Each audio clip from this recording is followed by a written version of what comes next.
जरांगे पाटील यांनी थेट महाराष्ट्र सरकारला आव्हान दिलेलं आहे. गोळी खाईन पण मी माघार घेणार नाही आणि 20 तारखेला मुंबईमध्ये शिवाजी पार्क या ठिकाणी आंदोलन करण्याचं पवित्र त्यांनी घेतलेलं. आपल्यासोबत प्रकाशअण्णा शेंडगे ओबीसीचे नेते, आपण त्यांच्याशी बोलणार आहोत. जरांगे पाटील थेट आव्हान देतात सरकारला आणि म्हणतात की 20 तारखेला शिवाजी पार्कमध्ये आंदोलनाला सुरुवात करणार, आमरण उपोषण करणार. तुम्ही देखील परवानगी मागितली त्याच ठिकाणी आंदोलनाची, काय नेमकं म्हणाल? नाही, कसं आहे की मराठा समाजाने पुन्हा एकदा या सरकारवरती अतिशय प्रचंड मोठं दडपण आणून संपूर्ण मराठा समाजाला ओबीसीमध्ये आरक्षण मागण्याची जी आहे, कुणबीत दाखले देऊन सरसकट मराठा समाजाला कुणबीत घातलं पाहिजे अशा प्रकारची मागणी लावून धरलेली आहे. आणि त्याच्या प्रचंड दडपणाखाली हा महाराष्ट्र सरकारात आलेला आहे. आणि त्या दडपणाखाली येऊन सरकारनं असा काय निर्णय घेऊ नये.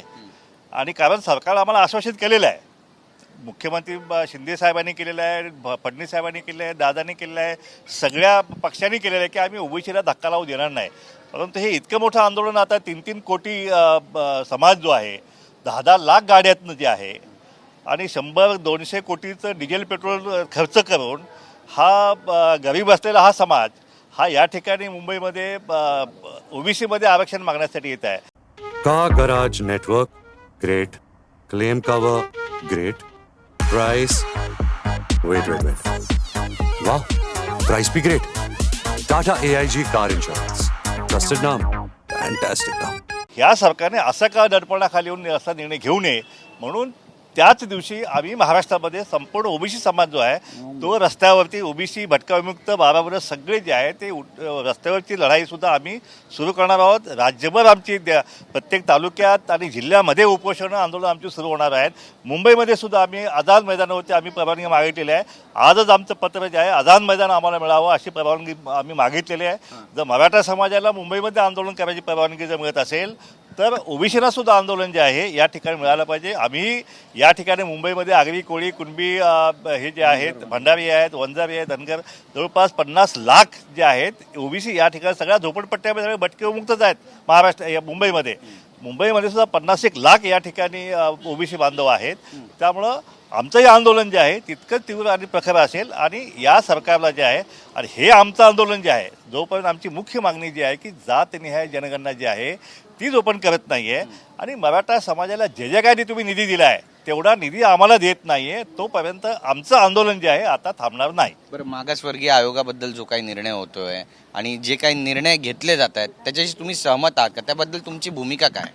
हे पहा, आता ओबीसीचा मागासवर्गीय आयोगाचा अध्यक्ष होता, त्याला हाकलून दिलं. सदस्य होते जे ओबीसीचे होते त्यांना हाकलून दिलं. त्या ठिकाणी मराठा समाजाचे सदस्य आणि आयोगाचे अध्यक्ष नेमले. जे सुनील शुक्रे जे अध्यक्ष होते ते मराठा समाजाचं मागासले पण कसं सिद्ध करायची कमिटी जी आहे त्यात ते सदस्य आहेत. जरांगेंच्या उपोषणामध्ये जाऊन सरसर करून मराठा समाज मागासले पण कसा आहे हे समजून सांगणारे सुनील शुक्रे जे आहेत, आता त्यांनाच अध्यक्षपद केलं आहे आणि त्यांच्याकडून अहवाल घेणार आहेत की हा मराठा समाज पुन्हा मागासलेला आहे. हा सर्वेक्षण करून रिपोर्ट देण्याचं काम आता ह्या आयोगाकडे दिलेलं आहे. म्हणजे आता राज्य मागासवर्ग आयोग राहिला नसून हा पूर्ण हायजॅक झालेला आहे. आता हा मराठा आयोग हा झालेला आहे.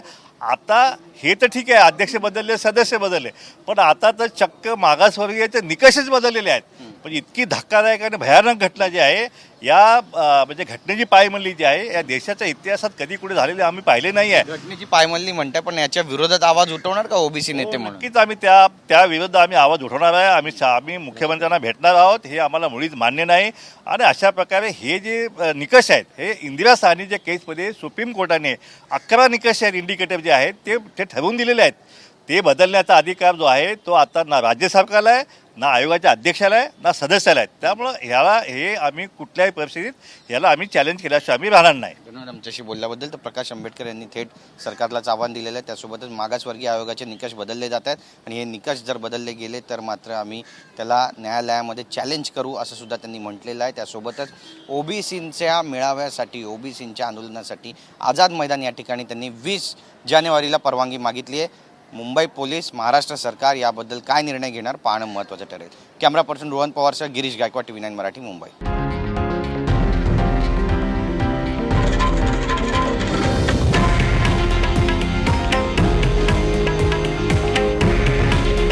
हे आहे देशातील नंबर 1 न्यूज नेटवर्क आणि आपण पाहत आहात TV9 मराठी.